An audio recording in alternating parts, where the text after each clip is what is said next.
माझे नाव कुमारी रितिका दिगंबर मराठे आहे। माझ्या कॉलेजचे नाव लोकनायक बापूजी अने महिला महाविद्यालय आहे। माझा टॉपिक आदिवासी समाजाची वैशिष्ट्ये आहे।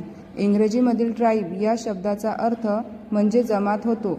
जमात या शब्दाचा उल्लेख अतिप्राचीन म्हणजे इसवी पूर्व काळातील ग्रीक नगर राज्यांच्या साहित्यामध्ये दिसून येतो। जंगलात राहणाऱ्या लोकांना आदिवासी म्हटले जाते। आदिवासी हे जंगलात राहतात म्हणून त्यांना गिरिजन, वन्यजाती, वनवासी असे म्हटले जाते।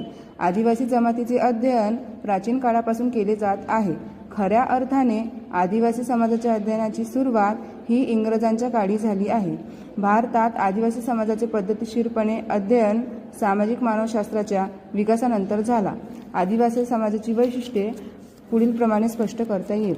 लहान आकार, तुटपुंजे तंत्रज्ञान, साधी अर्थव्यवस्था, लिपी आणि लेखन कलेचा